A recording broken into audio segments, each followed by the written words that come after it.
Welcome to the Cybersecurity Summit podcast at Summit Conversation. My name is Michelle Greeley. I am chairing the intern program this year for the Cybersecurity Summit.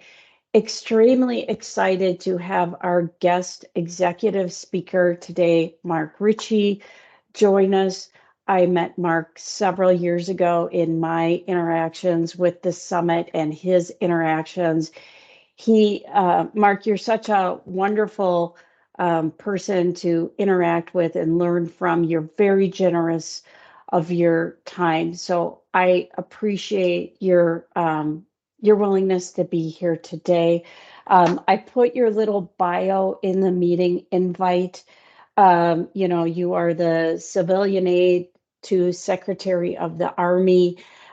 You've been very involved with the state of Minnesota activities. And again, welcome today. As I mentioned before, I recorded the group of interns this year for the summit are from the US in different locations, as well as Spain, Morocco, and Turkey.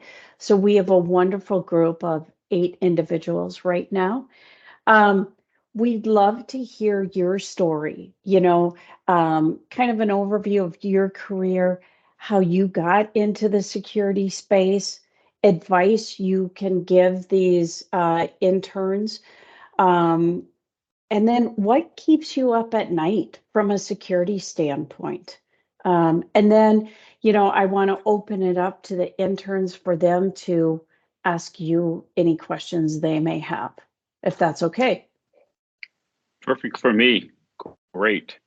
I'm assuming you can all hear me well and that our technology is fine. So I'm just going to jump right in because I, relatively late in life, took the opportunity and ran for public office and was elected to be Minnesota's Secretary of State. And I was motivated a lot around issues that had to do with the elections and democracy. This was actually, odd sort of way, long time ago, back in 2004, 2005, 2006. And I was elected Minnesota Secretary of State. My main focus at that time was on elections, but 2/3 of that particular office in the state of Minnesota is responsible for business services of many different kinds, but especially those that have to do with registration of companies, registration of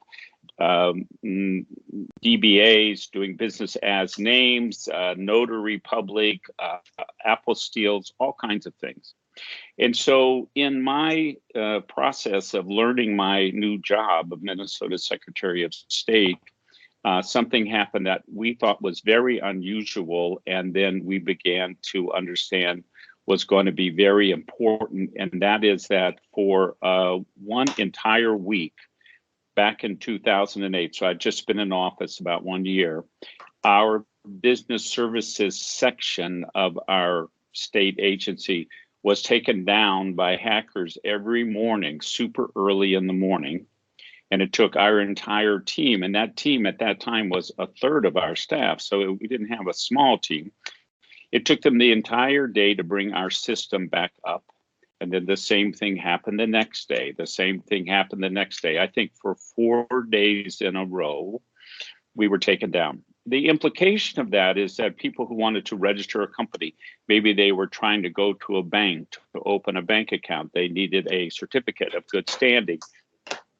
These things were all closed off, and we were flummoxed, and we were a little shocked by this. It was kind of early in the process, and we didn't tell anybody. We put a little note up like we used to do before we were really aware of the whole circumstance. It said it's under maintenance, and that was partially true. It was definitely under maintenance, but it was also true that it had been hacked. It had been hacked from the outside, as near as we could tell from PLA, but as a practical matter, we were in shock, and it suddenly made me realize that while I had been elected around one sort of understanding of what my day-to-day work would be in that office of Secretary of State that this thing that we now reference as cybersecurity, and we have lots of different names for different things that happen, bad things that happen, suddenly we had to shift how we understood who we were, and we were about to become a digital agency, a digital service to the public, and that service would be subject to both high expectation from our citizens and high risk because the information was there and valuable. So that was lesson number one that got me suddenly to start to think and ask questions. Our IT division was actually in a separate building. That was not handy. So we had a lot of change. But then the second thing that happened was three of my colleagues, secretaries of state in other places, and if I remember right, it was Colorado, Wyoming, and Georgia, but this was quite a while ago, kind of sheepishly admitted at one of our national gatherings that their directories of business services, where people come and register the name and file their articles of incorporation, had been hacked.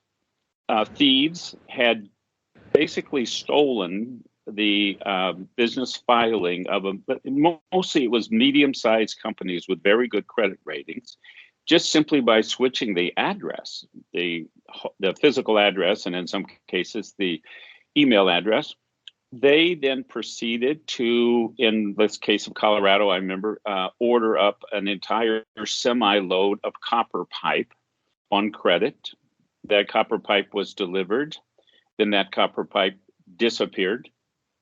And that company, a month or two later, started getting billing from, I think, Home Depot or whoever it was. And they were saying, what are you talking about? We didn't order any copper. We didn't deliver or take any copper. What are you talking about? And so all of a sudden, secretaries of state began to see that our systems were built in a way that I sometimes am mad about this, and I say invite hacking, but you might charitably say permitted hacking, or in a way, we're not built to stop hacking, and we needed to know more about it.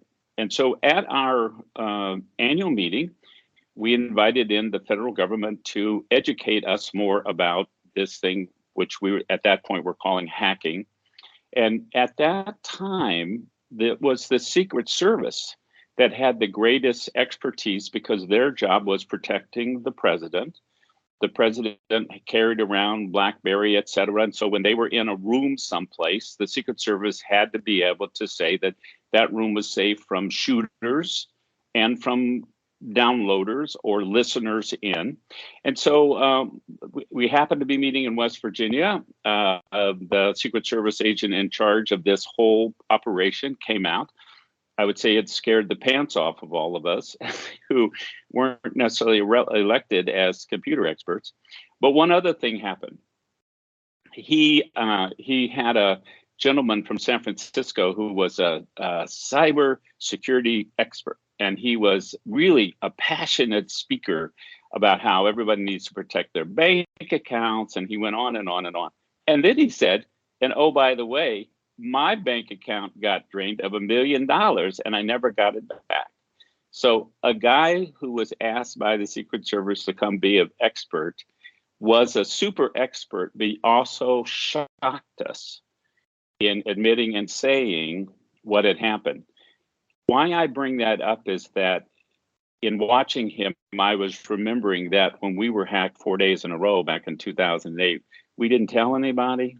You know, there were no laws that said we had to. We were embarrassed. We really didn't know what to do. We didn't know if we could fix it.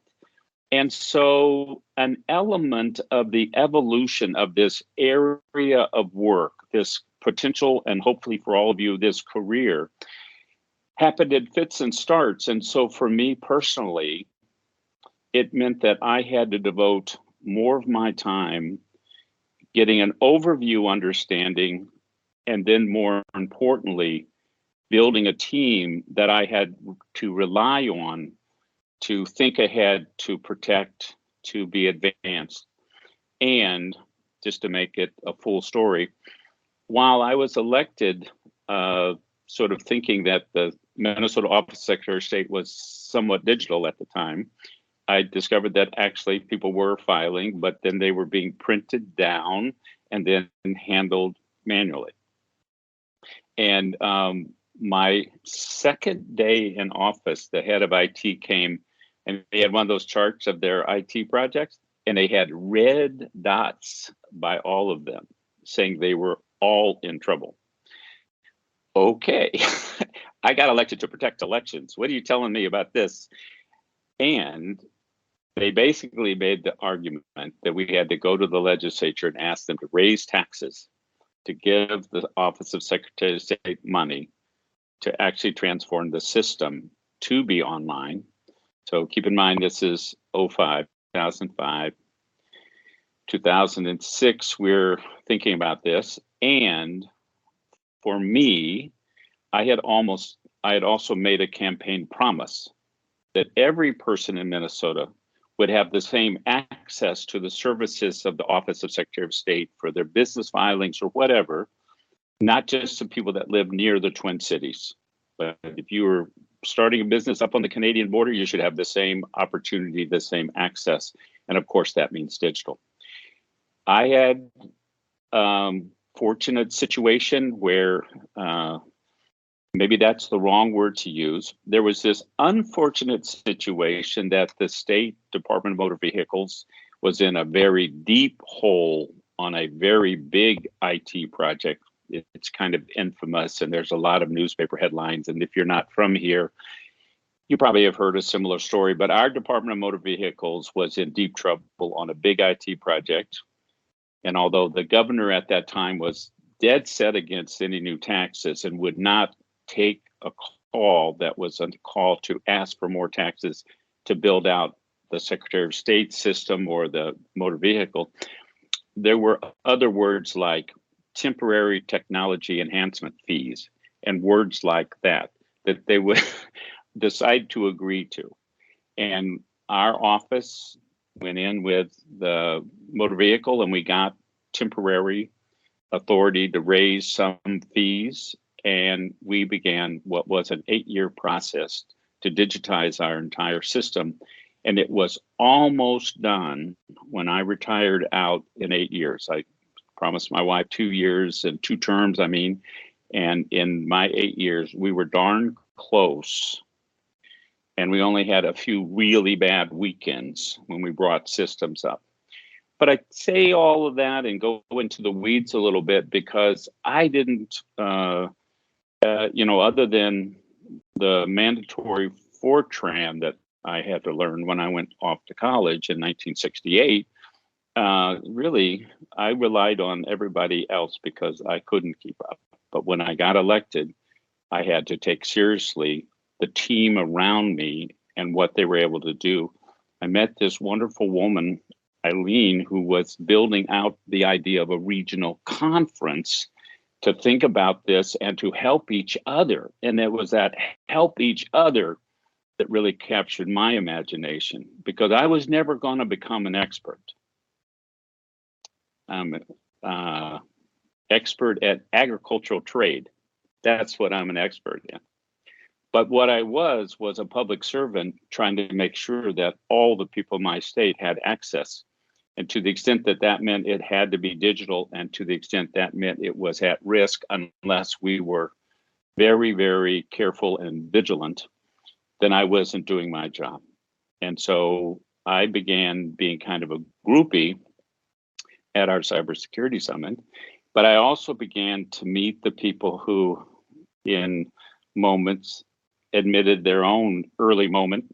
I met people who were helping me think way ahead.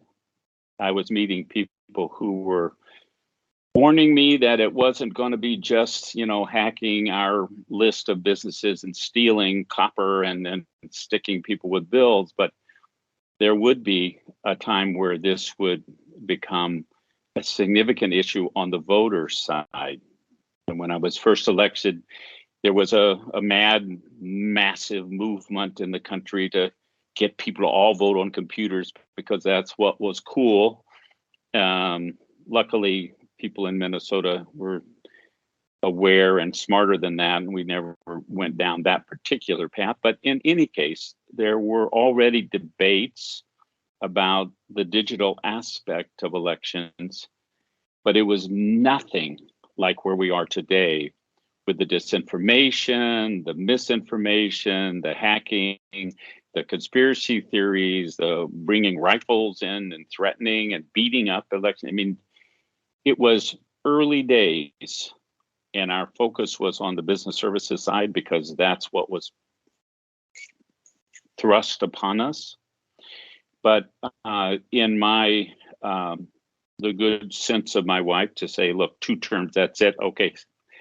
I also was aware that the Office of Secretary of State needed and I said this in public, so I don't mind repeating it, a younger leader who was more digitally native. I didn't know what was coming. The last few years have been incredible, and the next will be similar and different, and whole advances in AI and deep fakes, all of this. But it always came back for me that as a public servant, my job was doing the best on behalf of the general public.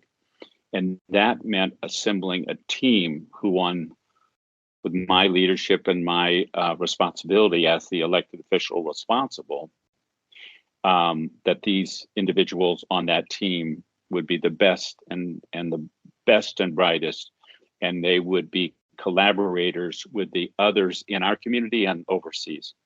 I remember that at our first conference, somebody came from Finland. I had just been in Finland, so I was pretty excited. And I believe he's come every year. Am I right? My goodness.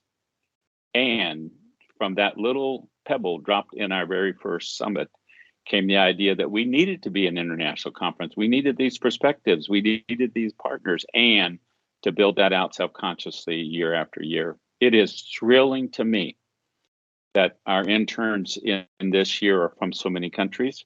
I also was just visiting in Spain, so I'm really thrilled that there's somebody from Spain. And of course, my main partner in a lot of my work on the expo, yay, is from Morocco.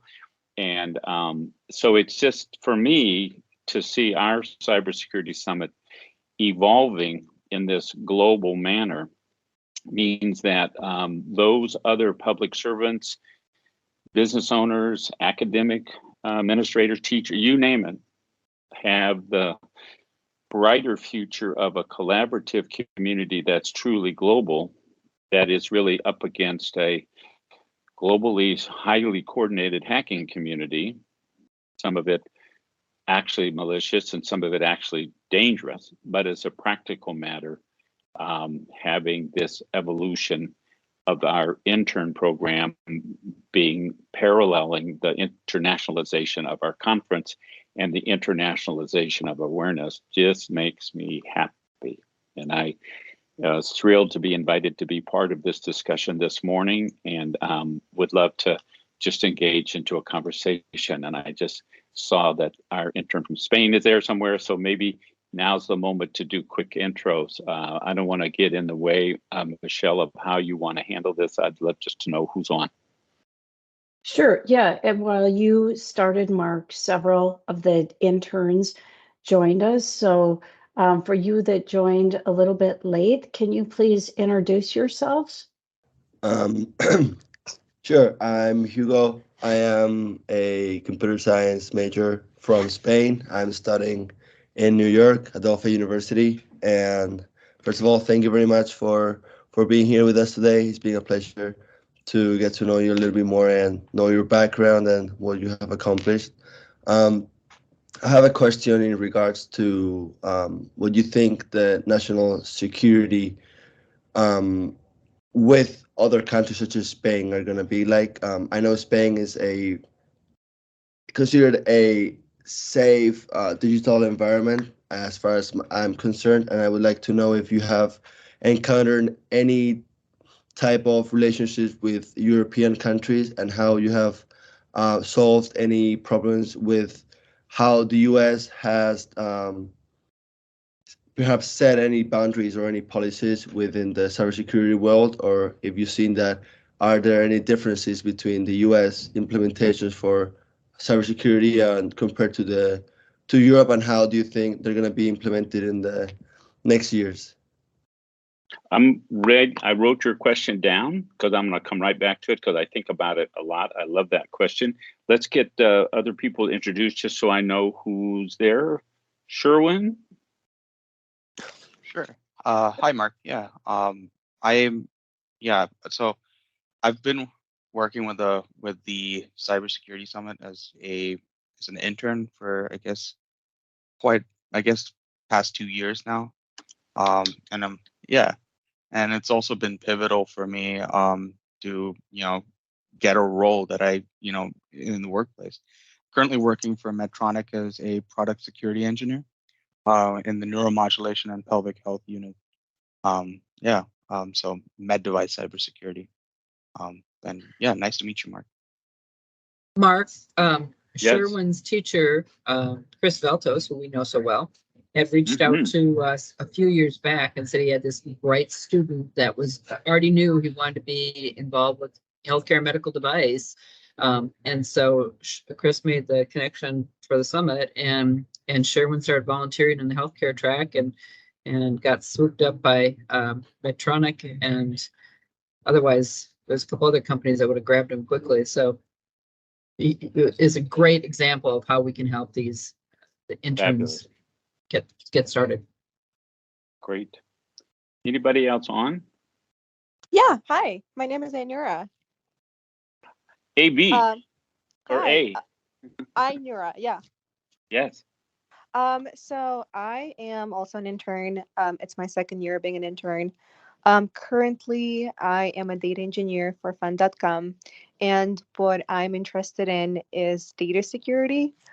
So that's why when Eileen reached out, I was really excited and happy that I could pursue my career and further in data science and data security. Fabulous. And where are you located out of? I am in Minneapolis, but I am originally from Turkmenistan. Very nice to meet you. It's nice to meet you too. Thank you so much for joining us. And Mark, Sherwin, you grew up in Dubai, wasn't it? Yeah. Originally from the United Arab Emirates. Grew up in Abu Dhabi, but yeah, Abu Dhabi, Dubai area. Spent a lot of time there this last year myself. Awesome. NJ? Oh, that's Nancy. She's our coordinator on Okay, our end. all right. We also have Alex Kemp, who's he's a Minnesota student who is currently in Spain. So Hugo, you and Sherwin should connect, but or not Sherwin, you and Alex should connect. But I think he had finals today over in Spain. Oh, so yeah, that's yeah, why he's not on. And then we have a couple more. Three more interns that didn't make it. Two of them are out of the country, and it's different time zones. Great.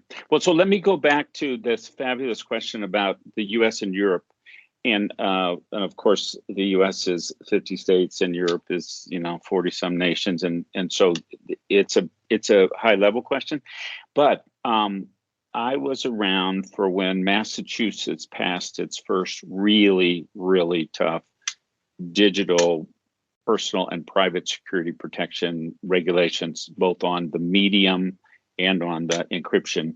And Massachusetts kind of sent shockwaves through a whole lot of the rest of the country. I wasn't following in Europe so much, but my brother was working in IT in this general area in Boston. And so I clued into it very quickly. Over the years, that remained a kind of a standard. Lots of people raised their eyebrows or didn't understand, like, how could you do that? I mean, but California at some point eventually. But in the meantime, Europe began developing out its own systems. And so the data protection general regulations in Europe are much advanced of the US in general. And there's some similarity to some of our Massachusetts type in California.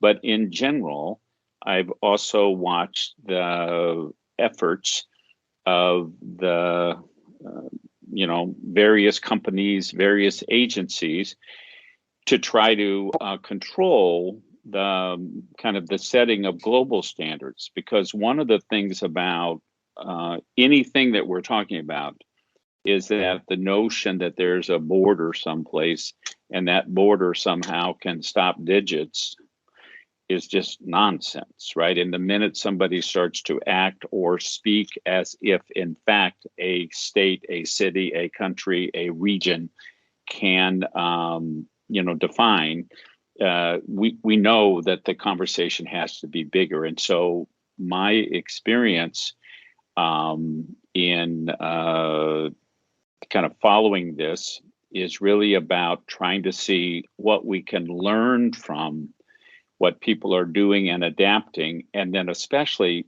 to be more open about the shortfalls or the unexpected, unanticipated consequences of various things that we decide to do, and to share those in ways that then all of us can get smarter. So we would do this sometimes at the Cybersecurity Summit. We'd have an international dinner and there'd be people at the table and we'd get into a conversation about something specific that had happened and they would explain how they had approached it. But in general, I don't get the sense that we've really put a heavy emphasis on this. But, and I'm going to say this as carefully as I can, because I am the civilian aide to the Secretary of the Army from Minnesota, I get briefings 5 a.m, all this stuff comes. And the change in the willingness of people to say, we got to start talking to more people around the planet has been the last month or two, where artificial intelligence has just like exploded into the media. And exploded. I've actually never seen something that went as wide and deep as the sudden interest.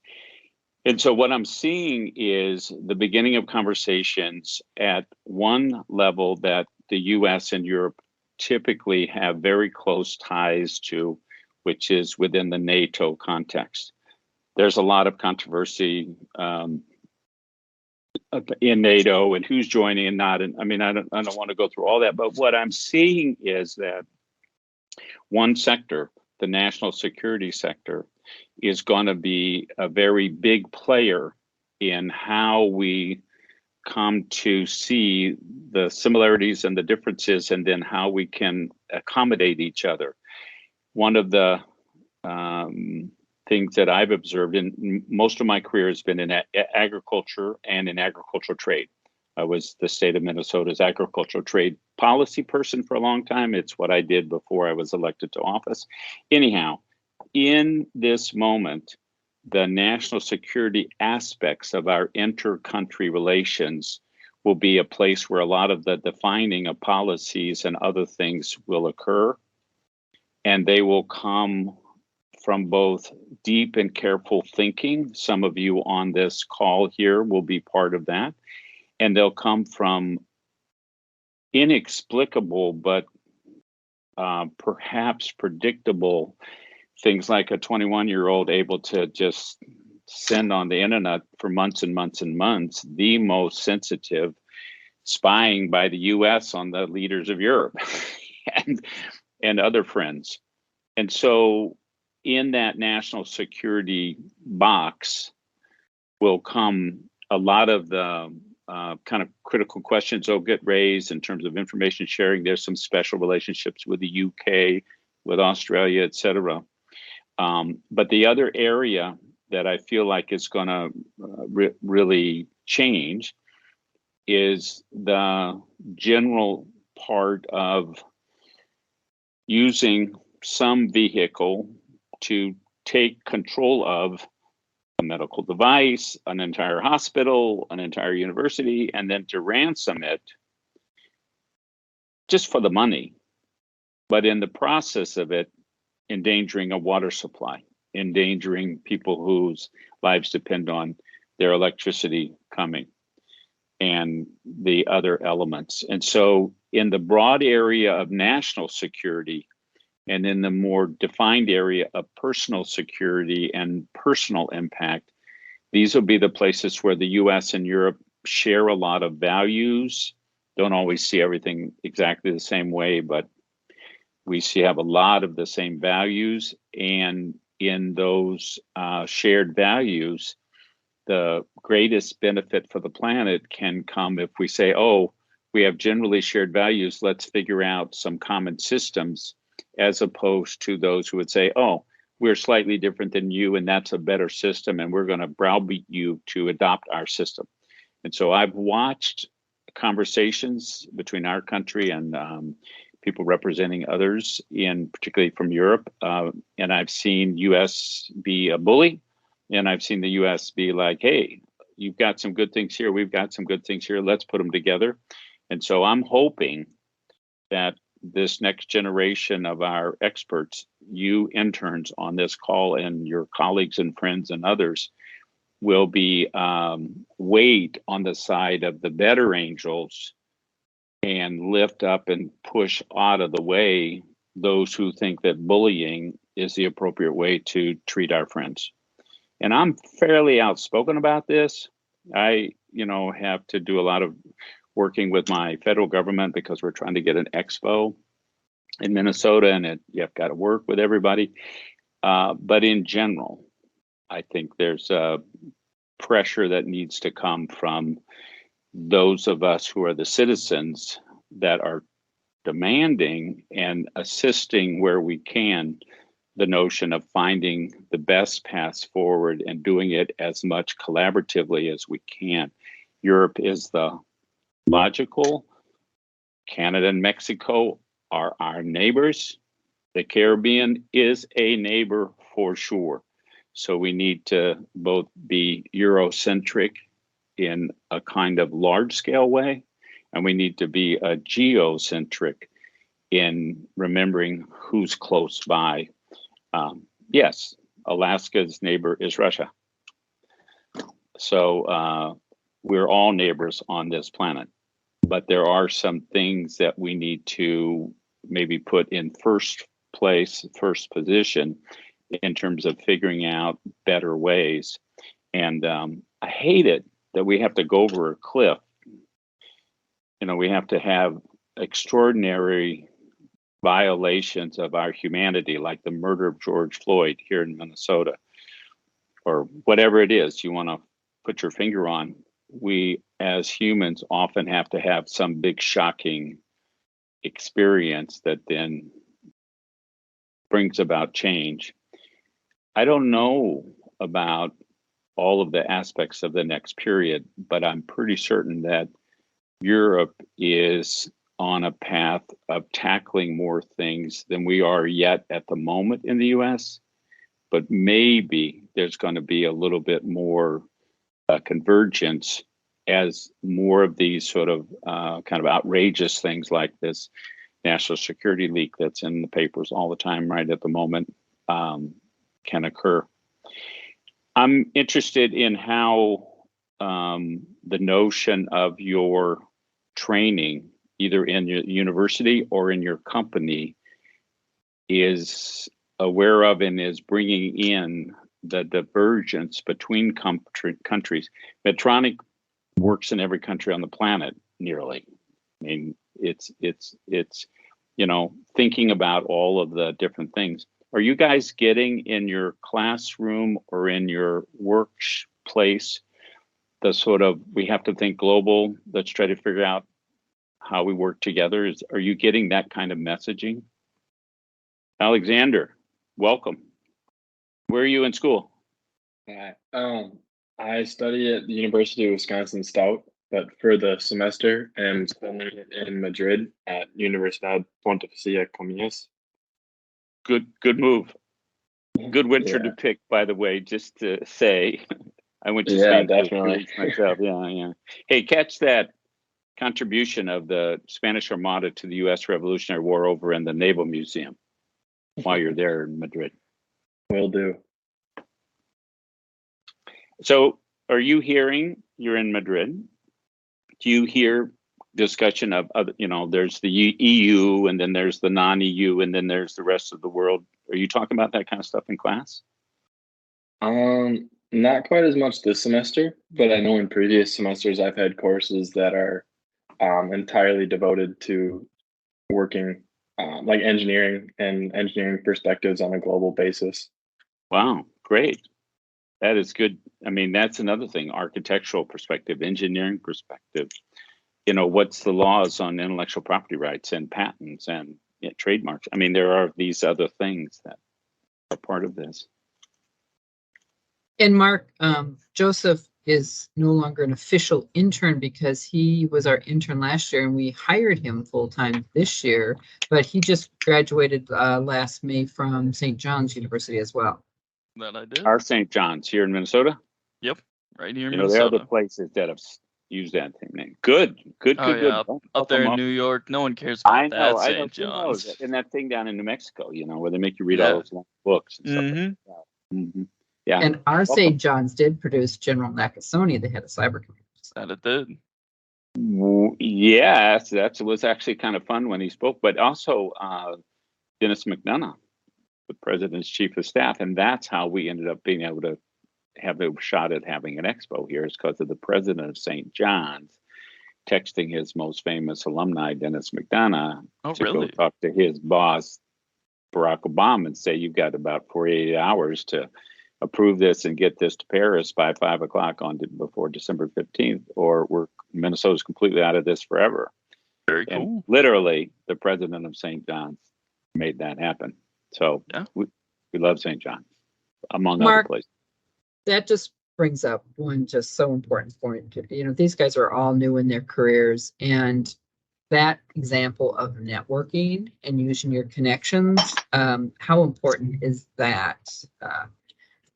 Because you've been a phenomenal example of that. I mean, St. John's and St. Ben's put up billboards say they're the number one in networking, and they're number one in job placement, number 1 and 2. They don't talk about the difference of the two. But as a practical matter, I mean, St. John's is a particular thing where they just say all the time, your job leaving here is to network with others and to be a networker and to share. And my nieces went to Grinnell, and that was the same there. But I think the question that I have is the mechanism of sort of getting over being shy or a little reticent or whatever, because for one thing, we come built differently. I married a super introvert. And so I've had to pay very close attention to, just things that are different. But as a practical matter, somebody may seem impossible. But one of the things about LinkedIn and all these other things and Zoom is that you have mechanisms to be able to just drop a line to somebody and say, I saw your speech at this fancy conference, or I read your paper, or I saw your comment, and I really appreciate that. Would you have a few minutes to talk? I have a question. And it is shocking, but people respond not just positively because they feel some kind of obligation, but they're, no matter how famous, they love that somebody had read or paid attention and took time to comment. And people like being able to network. Not 100%. We don't like 100% of our relatives either. We're humans and we're a mixed bag. But I just want to strongly encourage you. But there's also the element of your own. You guys aren't newbies. Some of you have been interns several years. You're almost out of school, or you're out of school. You're at Medtronic. You have connections and ideas, and there'll be that newer person. They will have learned some different kinds of things, so they might actually be very interesting. Each year that passes, they know something different and sometimes more fully. But having the Cybersecurity Summit have built into it the notion that networking is why we're here and why we're coming. It was a challenge in COVID. And I think we haven't fully debriefed on the logic that another COVID will hit us in sometime in the next 10 years. Cybersecurity Summit ready for that again? That's a different question. But generally speaking, building out our gatherings But to have a group of these amazing interns based all over the planet is to say to us that networking thing now is a combination of the in-person and the Zoom or whatever it might be, and that we need to embrace both of those. And you get on a webinar from the Brookings Institute, and there's a place to send questions, and you send your question, and the shows up, and person answers your question. You send them a thank you note saying, "Thank you for taking my question. I got one more question." Boom, they're back to you. And I just want to underline the not being shy part, and that includes writing to me if you have a question or something or an idea or whatever. Eileen will tell you, I'm here because people were generous with their time with me, and that includes taking somebody who had never really run for office or knew anything about it and helping me be successful in running for a statewide office, because I was worried about what was happening to the democracy. I wasn't liking what I was seeing in my elected official, and I thought, wait a minute, that's not okay. But a whole lot of people helped me, and I don't forget that. And they're from all parties and all persuasions. We live in a multipolar world. So I'm thrilled that several of you are in different places going to school, because I'm asked occasionally, "Oh, what would you do if you had a magic wand?" Some kind of crazy question. And I say, "Oh, I'd just make it possible for every young person to go live someplace else for a year, someplace else on the planet." And I mean that. And I'm glad to hear that there's New York and Madrid and all these other places, and somebody here from Turkmenistan. And, this is the way that we need to seed the future before other people mess it up so much we can't live in it. So Mark, we have 3 more minutes. I want to be respectful of your time and everyone else's time. Interns, do you have one more question for Mark? Or and put them in the chat too. Yeah, put it in the chat. And as Mark said, and he's being so generous, if you think of questions after the meeting's done, please reach out to him. And as we have mentioned prior to these meetings getting started, please send LinkedIn invites to these speakers, because Mark, as you've heard him speak, his background, his willingness to help people and connect folks and is just fabulous. So please take advantage of that. But now we're down to 2 minutes. So please ask your last question if anyone has one. Okay, I got a question. So Mark, you worked in the government for quite a while, it seems, 8 years there. And so I'm assuming you had to deal with opposing views quite often. How did you deal with that? Yeah, well, before I worked in the ag department, and then I worked in the Secretary of State's office. And I need to give you a fairly short answer, so I'm going to give you one kind of answer. But no problem. I grew up in a small town, rural community. My life is about farming and agriculture. So I'm always a little sensitive about, like, when people start bad mouthing about rural people or small people, farmers. And I'm from the state of Georgia. And so when people in the north start talking about people in the south, I get a little, so I've been always just kind of on tap. But when I announced I was not going to run again, keeping a promise I'd made at home, Governor Al Quie, who some of you may or may not know, but he's about 100. He was a very important governor of our state. He came into me and said, "Mark, have you made your list of what you're going to do now that you're not going to run for office?" And I thought, what are you talking about? I said, "Oh, all the things that you would do because you're not going to go in front of the voters again, and I thought, oh yeah, he's right. And so the next time I saw him, I had a list of 12 things. He said, no. Pick one thing that'll make your friends really mad, but must be done. And pick one thing that'll make the people that aren't really your friends mad, but whatever. But you would never do it in an election year because you don't want to alienate anybody." And so I did that.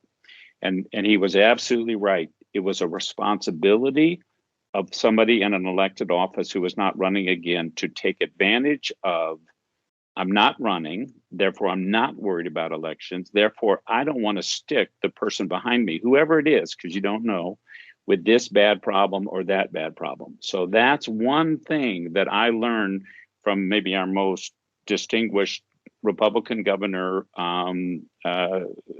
ever, and he had done that. And then the other side of it is that I had to do a lot of high visibility recounts. There'd been 2 statewide recounts in the last 100 years, and I had 3. And one of them was extremely visible, very visible. I got a lot of death threats and whatnot. But I wanted to defend the system, and that is what all of us who were involved wanted to do. And I came out of the 3 recounts friends with both sides of the recount, as raw and as some of it was really rough, no question. But I feel like that happened because I was there to do a good job of public service, and I was defending the system. And I would say to the reporters and other people, you can attack me personally, fine. I'm not happy about death threats, but whatever. But you cannot attack the election judges. You cannot attack the system. You know, and I would draw a line that says, you got something? You want to put it on me? Okay. But the minute you start going after like election judges or our system, I'm going after you. And so it's kind of making the line about controversy about public service and the public servants.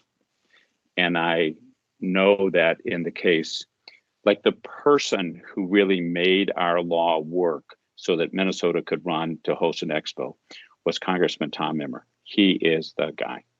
Fantastic. And I had to run a recount that he lost kind of badly, actually. It wasn't necessarily the best use of all of our time, but that's how it was. I feel very, very proud of being able to be a friend and to have Tom Emmer as a friend.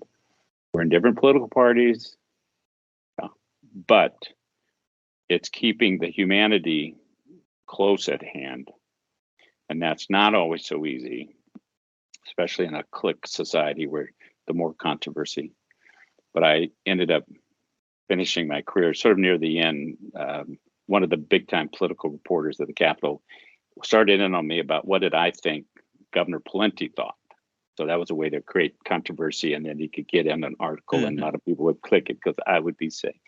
And I said, why are you asking me what Governor Pawlenty is thinking? It's only to create controversy, and it's not okay by me. And after we had it out a little bit, then he sort of laughed. He said, yeah, you're doing your job, I'm doing my job. And I said, well, you know, we need to make sure that being a reporter is not defined as creating controversy for clicks. And I feel like if I can do anything to not create a controversy that then is dominated by just being reported for clicks, then I will have contributed a little bit to quiet understanding and features. You know, I have personal pet things that I work on, and I have to keep them in a box and set them aside when I'm representing and serving the whole public. And I work pretty hard at that. Thank you. Thank you for that question. Bravo, Mark. Bravo. Nice to meet all of you. Thank you so much for your time today. We really appreciate it. Invaluable. Don't be shy. Don't be shy. I've recorded this discussion, this meeting, and I will send it out to folks. Or Eileen, I'll work with you behind the scenes, you and Joseph, to where we post it or what have you. But thank you again, Mark. Please send me your emails and stuff to you guys. Of course. When you're on. Thank you. All right. Mark, you have been a huge supporter of the cybersecurity issues, and I just can't personally thank you enough. And it's because of Mark that the summit has gotten as far as it has, because he supported me in my initial efforts. So, Mark, we love you and thank you. This was awesome. Well, and it's coming up again soon. We may be hosting an expo, guys. You talk about cybersecurity job. That's a different question. 60 days till the vote. It'll be in the papers. If we win, there'll be a lot to do. If we don't win, we go right back at it. So in your lifetime, we're going to host a World's Fair in Minnesota. So thank you so much. Talk to you later. Hey, Aline, stay safe down there. We keep reading the worst news in the newspaper. So I got a paddle. yeah. Okay, guys. Thank you, everybody, Thank for joining us. you. Thanks for joining us today at the Cybersecurity Summit podcast. See you next week. We invite you to join our Cyber Pro community on LinkedIn at Cybersecurity Summit.